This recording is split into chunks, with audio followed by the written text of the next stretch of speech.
भ्राताश्री, अधिकारों के इस महायज्ञ में पिताश्री की आहुति चढ़ गई। माताश्री ने भी अपने प्राण त्याग दिए। अब मुझे एक और जीवन की आवश्यकता है। मुझसे कहो अनुज, मैं दूंगा अपना जीवन। ये पेटिका देख रहे हो? क्या है इसमें? सहस्त्रार्जुन के चारों पुत्रों के सिर। मैं इन्हें महाराज सहस्त्रार्जुन को उपहार स्वरूप भेंट करना चाहता हूं, परंतु जो भी व्यक्ति जाएगा वो कदाचित जीवित नहीं लौटेगा। अनुज, जब सम्मान का प्रश्न होता है, जब प्रतिष्ठा दांव पर लगी होती है, जब अत्याचार के विरोध का चक्र चलता है, तब प्राणों का कोई मूल्य नहीं होता। मुझसे कहो क्या करना है? इसे महाराज सहस्त्रार्जुन के सेनापति को भेंट करो मेरी ओर से, और उसे यह निवेदन करो कि इसे केवल महाराज सहस्त्रार्जुन ही खोलेंगे।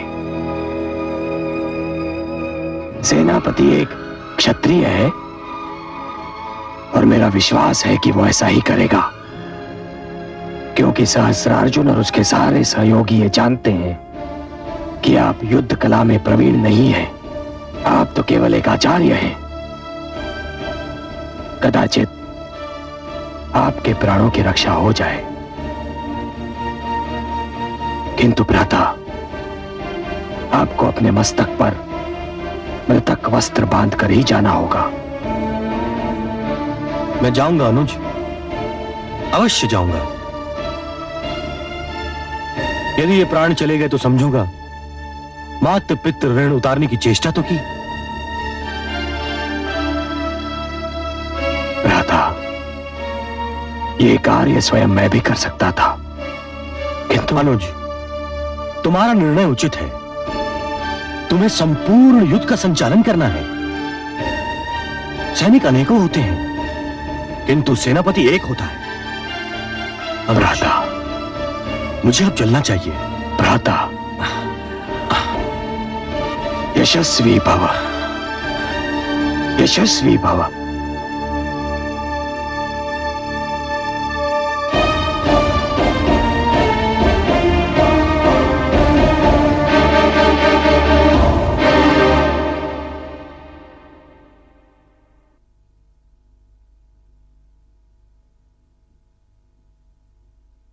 आइए आचार्य कलश। सेनापति विशाल, मैं महाराज सहस्त्रार्जुन के लिए परशुराम की ओर से यह पेटिका लेकर आया हूं। इसमें महाराज के लिए एक भेंट भी है और एक संदेश भी। क्या है इसमें? मुझे देखने की अनुमति नहीं थी और परशुराम ने आपसे भी निवेदन किया है कि इसे केवल महाराज सहस्त्रार्जुन ही देखें।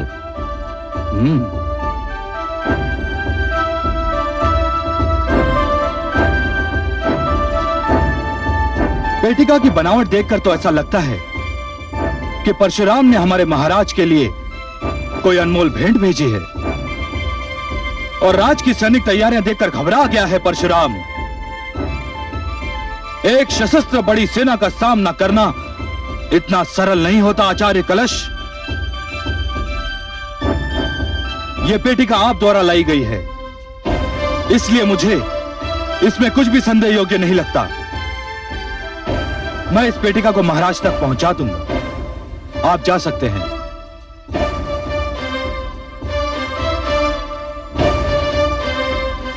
सैनिकों, यह पेटिका को उठाकर मेरे साथ चलो।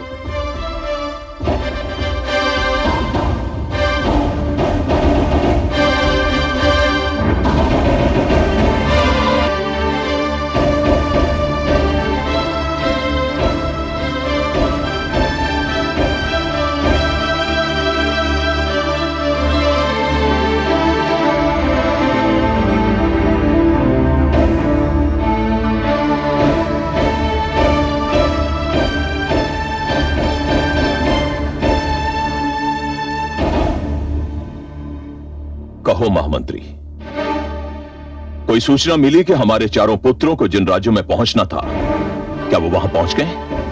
अब तक तो कोई सूचना नहीं मिली महाराज। यह तो बड़ी चिंता का विषय है। ऐसा नहीं है महाराज, कभी कभी सूचना का न मिलना ही अच्छी सूचना होती है। चारों राजकुमार सकुशल होंगे। ईश्वर करे ऐसा ही हो।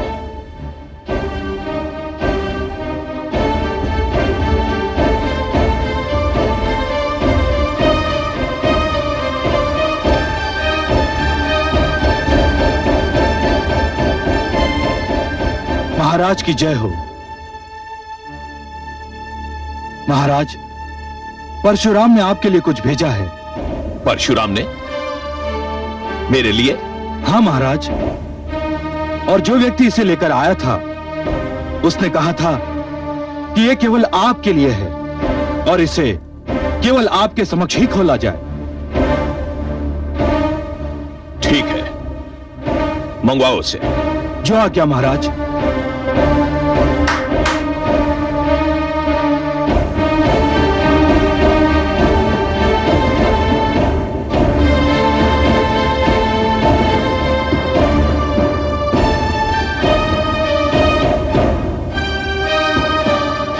खोलो इसे।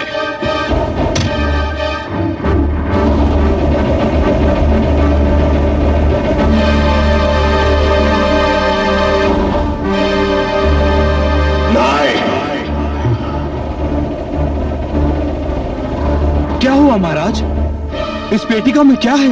हे ईश्वर, राजकुमारों के कटे हुए सार। क्या क्या क्या? नहीं, नहीं, नहीं ईश्वर, नहीं, नहीं ईश्वर, नहीं ईश्वर, नहीं, नहीं ईश्वर। यह दृश्य देखने से पहले महाप्रलय की उंगली आ गई। मेरे कुलदीपकों का प्रकाश बुझाने से पहले, हे सूर्य, हे चंद्रमा, तुम्हारा प्रकाश अंधकार में क्यों नहीं बदल गया? परशुराम, यदि यही तुम्हारा युद्ध संदेश है तो यह भी सुन ले। तुमने मेरे कुलदीपकों के कटे हुए सिर भेजे हैं। इन कटे हुए सिरों की सौगंध, मैं इस धरती पर एक भी भार्गव को जीवित नहीं छोड़ूंगा, बिल्कुल नहीं छोड़ूंगा। परशुराम,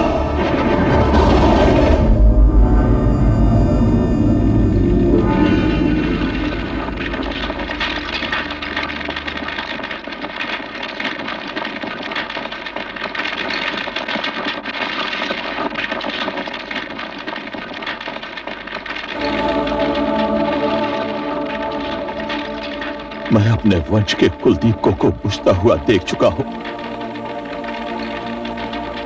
आज उनकी जलती हुई चिताएं भी देख रहा हूं। मेरे वीर पुत्रों,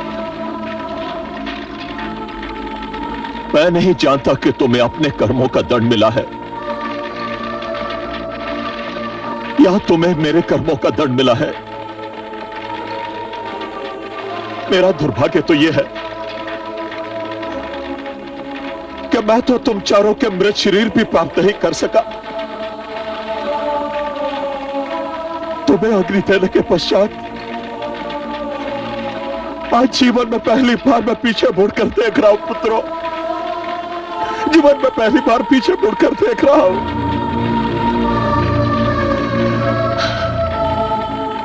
मैं देख रहा हूं उस सहस्रार्जुन को जो महान कृतवीर्य का पुत्र और जगत नियंता का पुत्र, सहस्त्र बाहुओं का बल रखने वाला। हां, यही भगवान दत्तात्रेय ने मुझे वरदान दिया था। मेरे तप से प्रसन्न होकर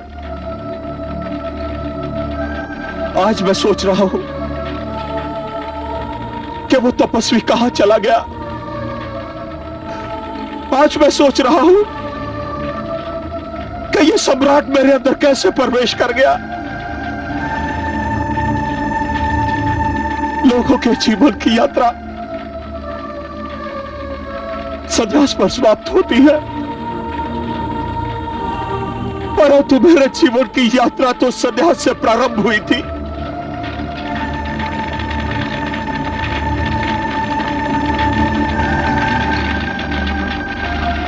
भूल कहां हुई है? ये भूल हुई है या मेरी पीड़ा, मेरी कुंठा मुझे ऐसा समझने पर विवश कर रही है? हे धरती, हे आकाश, है मेरे पितृ देवता, आज इस समय मैं निर्णय की घड़ी के समक्ष एक अपराधी की भांति खड़ा हूं। क्या यह सारा दोष मेरा ही है? आज मेरे अंदर घृणा का लावा जो इतना उबल रहा है, वो ना जाने कितने भार्गों को अब तक निकल चुका है,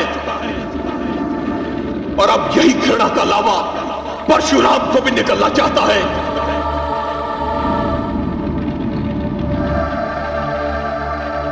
हाँ महाराज, यही सत्य है। जो व्यक्ति अपने अस्तित्व की रक्षा के लिए युद्ध नहीं करता, उसे इतिहास भूल जाता है। भार्गव जिस प्रकार अपने अस्तित्व का संघर्ष कर रहे हैं, उसी प्रकार हम क्षत्रिय भी अपने अस्तित्व के लिए एक भयानक नरसंहार करेंगे। इस समय आप अकेले नहीं, आपके साथ 21 महाशक्तियां हैं। महाराज, विजय की देवी इस समय हमारी प्रतीक्षा में है और हमारा स्वागत करने के लिए तत्पर है। उठाइए तलवार। सम्राट सदैव तलवार के बल पर शासन करते अच्छे लगते हैं, और फिर प्रतिशोध भी आपसे कुछ मांग रहा है, और वो 4 जलती हुई चिताएं भी आपसे कुछ मांग रही हैं। महाराज, आपने सत्य कहा है, आपने सत्य कहा है। मैं आप लोगों का आभारी हूं। थोड़ी देर के लिए मैं पुत्र मोह में पीछे चला गया था। युद्ध होगा, भयानक युद्ध होगा, और भार्गवों की ऐसी अनेक चिताएं चलेगी, अवश्य चलेगी। युद्ध होगा।